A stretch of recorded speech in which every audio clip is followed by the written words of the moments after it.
So, good morning everyone. Good morning. So, how are you today? We're fine. Great. So, I will first introduce myself. I am Teacher Kat. So, before we start our class discussion, let's have first a prayer to be led by Mr. Charles Antivo. Okay, let us bow our head. In the name of the Father, and the Son, and the Holy Spirit. Bless us, O Lord. Give us your knowledge and wisdom as we begin our class today. And we are asking for your guidance. Amen. Amen.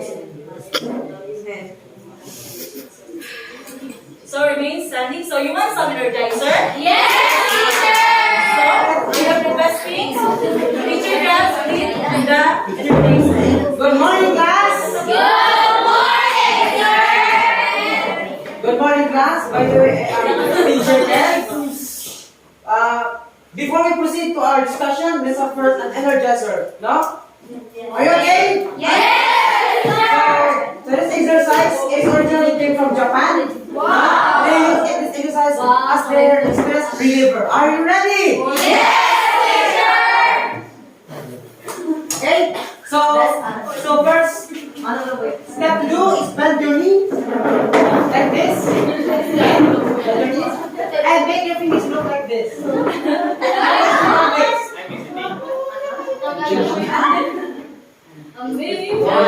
Then let's put an action.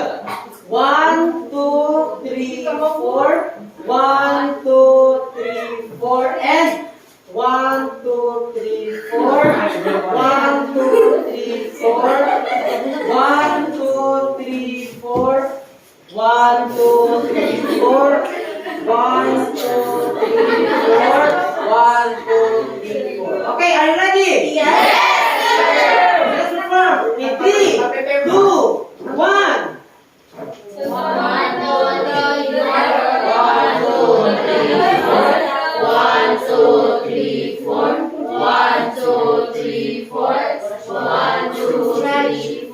Good job.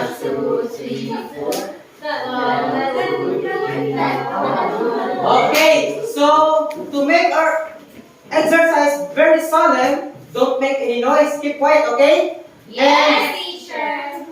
And I will sing a song. No, are you ready? Are you ready? Okay, ba? Yes, sir. I will sing and you do the action, okay? Yes, sir. And 3, 2, 1. Watermelon, watermelon, papaya, papaya, orange mango apple, fruit salad, fruit salad. Once again. Watermelon, watermelon, papaya, papaya, orange mango apple, orange mango apple, fruit salad. Okay, thank you everyone. So, thank you, Teacher Kat. Are you all energized? Yes. Oh, that's great. So, Miss Secretary, kindly list who are absent today and give it to me after class. Understand? Yes. So, okay. So, what should the students do when the teacher is speaking in front of you? Listen. Another else, Mr. Janmar. Don't talk with your seatmate. Another else, Aina. Raise your hand and move up to seat. Okay, Mr. Ronnie. Respect others' opinion. Wow, so that's great. So, can I expect this from you? Yes, sir. So, you want some activity? Yes, teacher. Are you sure? Yes, teacher. So, we have the game. The title of the game is Crash Landing on You. So, here's the mechanics. So, kindly read Mr. Aparece. Mechanics. There will be 5 paper planes to be thrown onto class. If the paper plane lands on you or near you, you will have to open the paper plane and provide what is asked. This game will determine the group representatives. So, okay. I have five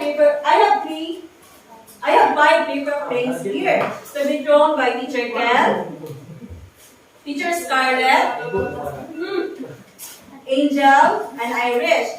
So if ever that the 5 paper planes will land on within your parameter, you will answer the given question or equation. So are you ready? Yes, So let's start. Let's start, Teacher Ken. Do not open, okay? Another, Teacher Irish. Teacher Scarlett. So, everyone, go open.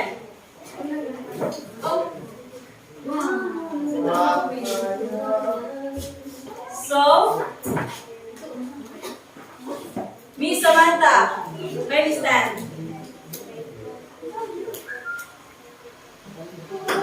Teacher Samantha, go, read and answer.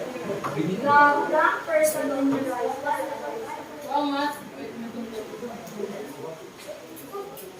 The black person on your right. Please answer the equation first. X plus 2 is equal to negative 2. So, correct. So, who is the next? So, Mr. Libres, kindly stand and answer the equation. The nth person on your right.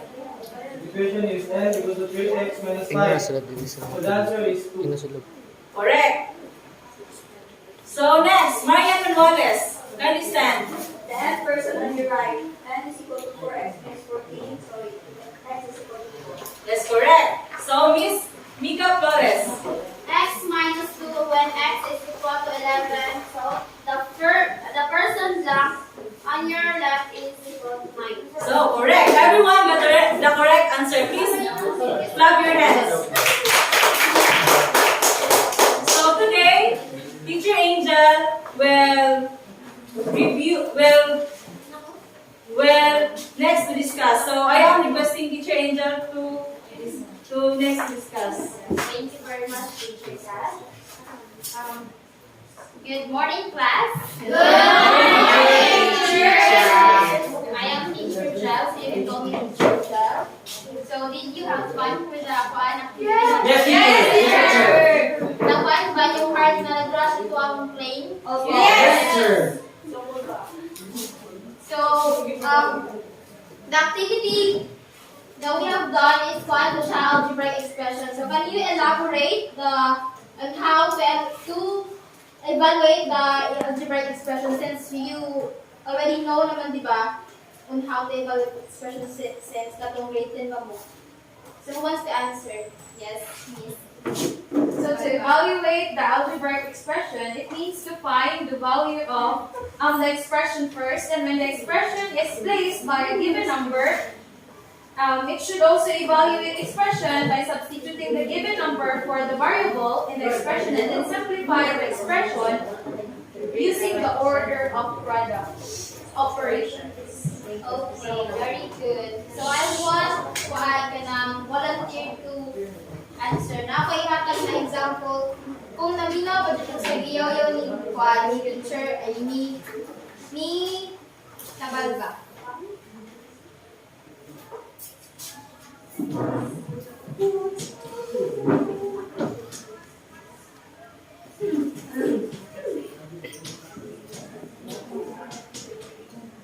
So what's that?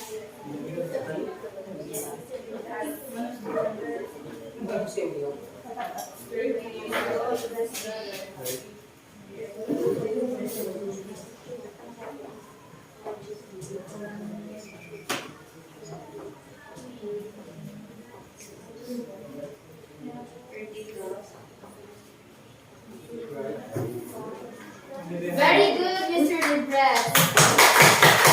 Since we have this expression contains two variables, the x and y. So you have to substitute them. X is 10 and then y. So ano na yung process? So that's all. Thank you.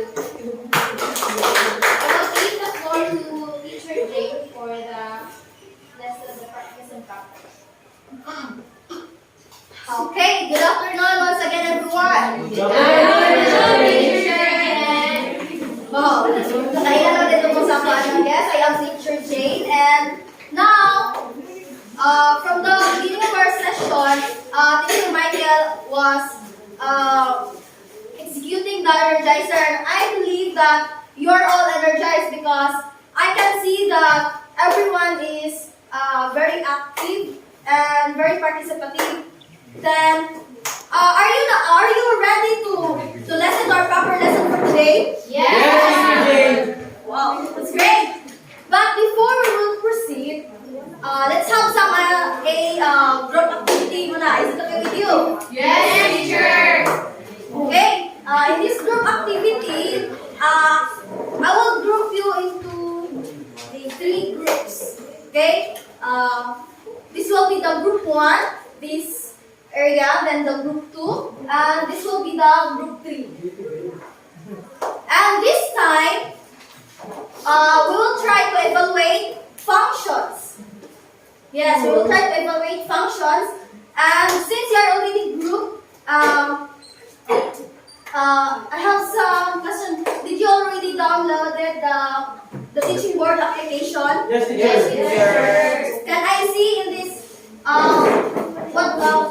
your teaching board application? Okay, very good. Okay, very good. Okay, that teaching board application will be used in this activity. So please prepare the teaching board application in your mobile phone. Then I want you to choose a group representative in your group. Who will be the representative of this group? Okay, Mr. Aparisi will be the group representative of group 1 and group 2. Okay, Ms. Ethel Figueroa is the group representative of group 2. J-Mark. Okay, Mika Flores will be the group representative of group 3. So, your group representative will be the one to present your answer. So, make sure that you already downloaded the teaching board application. Yes. Okay, for the mechanics,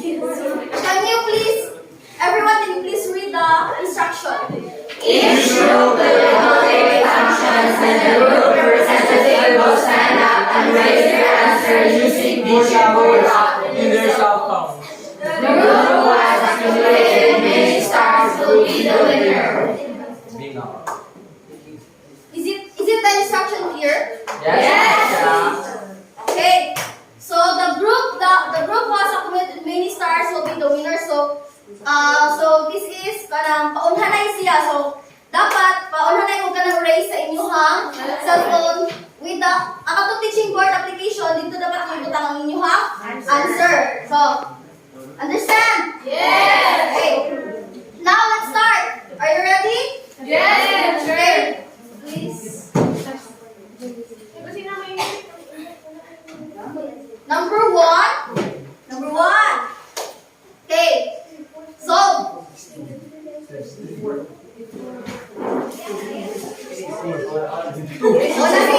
Miss Ethel, what is your answer? 54.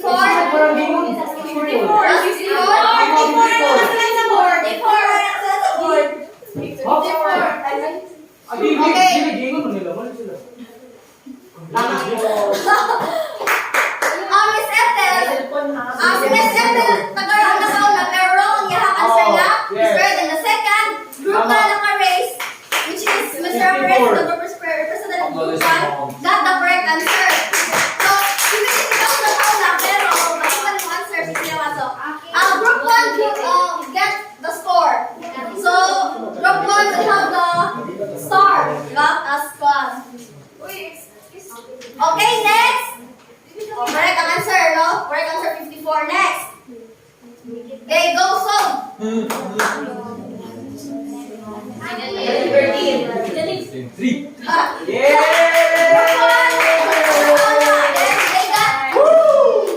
see if their answer is correct. What's your answer? Negative 13. Please show the answer. Negative 13. Negative 13 but okay, but yes, you're all correct, but group 1, that's the formulas sila ang nakawala of race. So next, go, so Group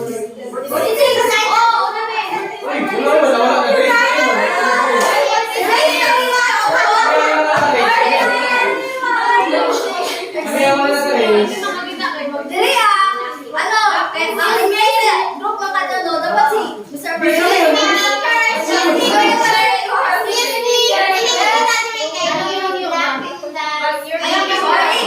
It is not an excuse.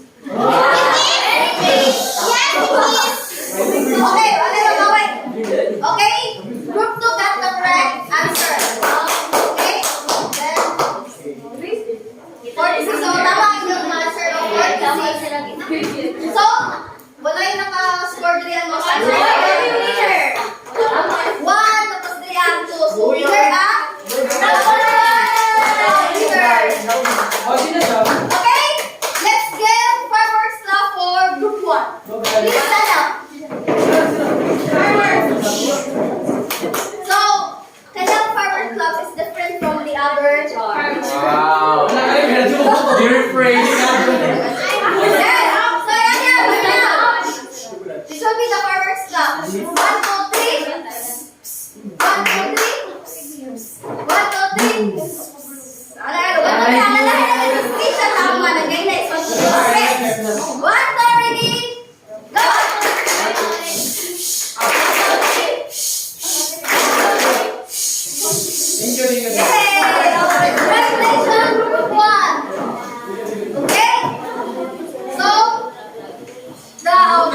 To discuss our proper lesson for today, I am calling Teacher Michael to discuss.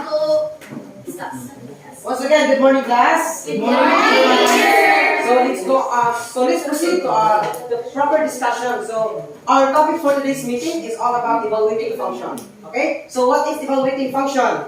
Anyone? Yes, Mr. Perez, you're raising your hand. Determine the value of the function. Okay, correct.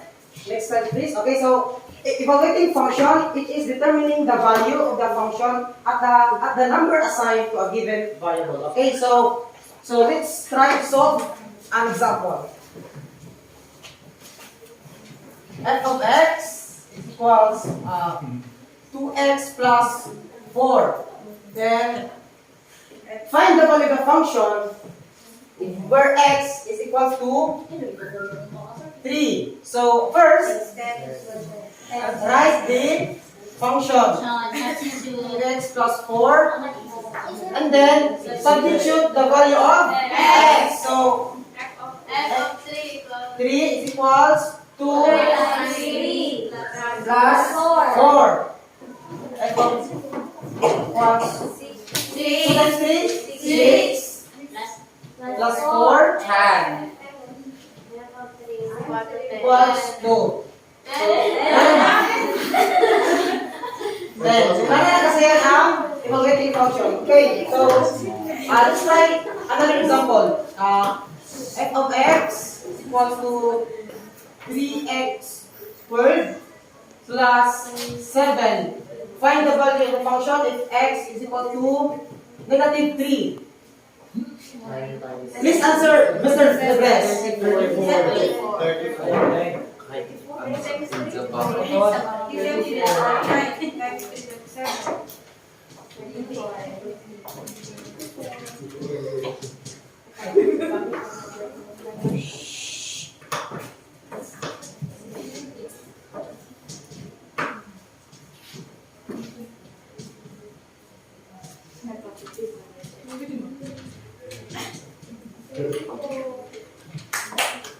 Okay, so let's see the answer of Mr. Debres. Substitute the value of x. Negative 3 squared equals 9. 3 times 10 to 7 plus 7, 34. Correct. So since you already know how to evaluate function, let's try let's determine the types of functions. It will be discussed to you by teacher Scar.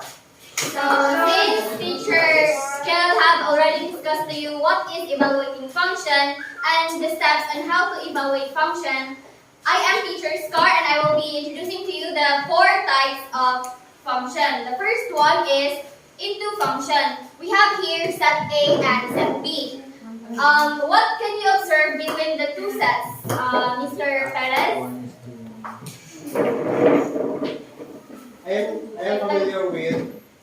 Okay, I actually the first or the range, the domain and the range, they have one lang yang kuan. Okay. Yes, very well. 1A, 2B, 3C.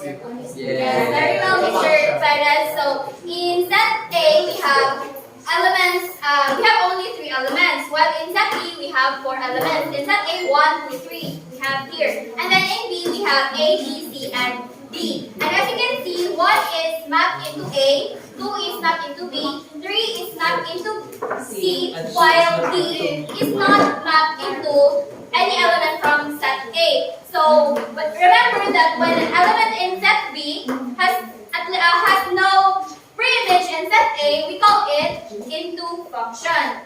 So in our second type of function, in terms of the numbers of elements in each set, in set A we have 4 elements, while in set B we have 3 elements. And then we can see that 1 and 2 is mapped into A and B respectively, while 3 and 4 are both mapped into element C of set B. So remember that when an element in set B has at least 1 pre-image in set A, we call it onto function. So the difference between into and onto is that in into, an element in set B has no pre-image in set A, is not mapped from set A. While in onto function, an element in set B is mapped into more than 1 element in set A. So in our third type of function, we have 3 elements on both sets. And those 3 elements are in a unique way have distinct images on this set. So since they are mapped into each set, each element on set B, we call it one-to-one function. Diba? As you can see, wala nagbalik-balik nila o kuan na. So on our fourth type of function, so what can you observe about this? Miss Salisen. So, I observed that all elements of the first set is mapped to the only one element to set B.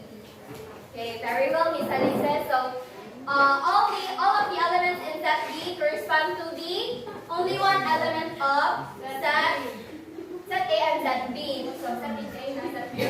So, we call it many to one function. So, can anyone here recite all those types of functions? Yes, Miss Manuales.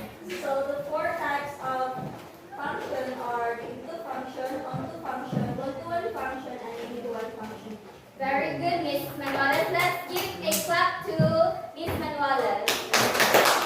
So at this moment, Teacher Irish will let us have Teacher Irish for the next activity. Okay, once again, good morning, class. Good morning, Teacher Irish. Okay, for the application of what Teacher Star and Teacher Kel discussed, we will be having a group activity. Same grouping staff. Okay. This is the mechanics. Can you read, please, students? Analyze and solve the given word problem by evaluating the function. Write your answer on the Look Up or teaching board. The first group to raise their answer and got the highest score will be the winner, will receive an additional 10 points for participation. Okay, sige. You will be using your teaching board app, di ba? Naka-download na ba ang kanan? Yes! Okay, representative lang ang mag-grade sa iyong answer. Okay, this is the problem. Your group, your size, yes. In one day, your group spent 200 for rent and 25 for each snack item you prepare. Your expenses in a single day can be expressed as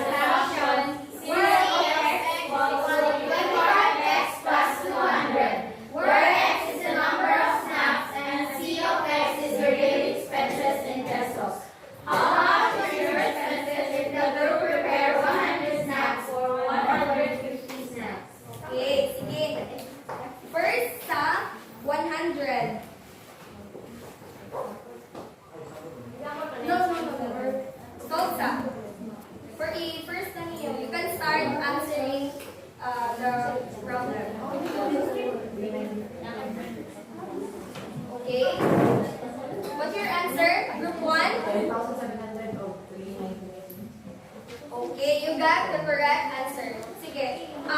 Mr. Aparente, can you please write it on the board and explain?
Okay, congratulations, group 1.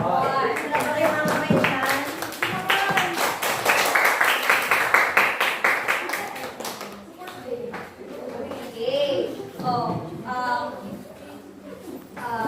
Mr. Aparente, just substitute the 100 into the equation, diba? Into the x. That's why he get the 2,700 peso. And same in the second equation, 25x plus 200, he just substitute the value of 150, which is the x, and then nakita niya ang 3,950 pesos. Okay. To sum up our discussion today, I will be asking 3 questions from a random 3 students. First question, what have you learned from our discussion? Mr. Charles? I learned the concept of evaluating function. Okay, correct. Let's give him a round of applause. Okay, second question. How can we evaluate a function given the value of x? Okay, Cyril? By substitution. Okay, correct. Give her a round of applause again. Okay, the last question, but the most important is, what values have you developed during the discussion and the activity? Okay, Ms. Tabalba. So the values that I have learned is that honesty and truthfulness is important. Okay, very good. Clap our hands for Ms. Tabalba. Do you have any questions? None. If none, prepare for your quiz.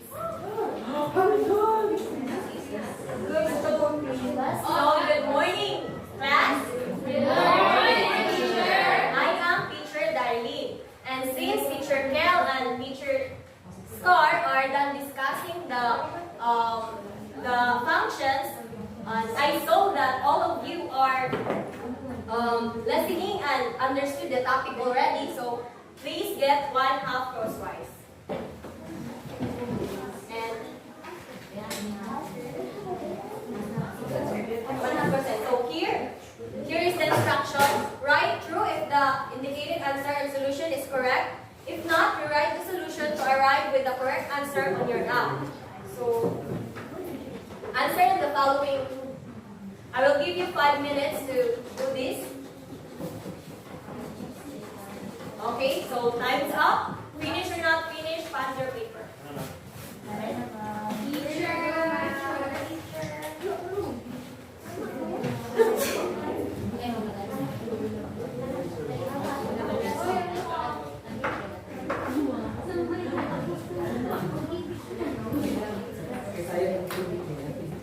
So, for your assignment, evaluate the following functions on your one whole sheet of paper and capture it and submit it on our Google Classroom. Understood? Yes, teacher. Okay, that's all for today, class. Yes.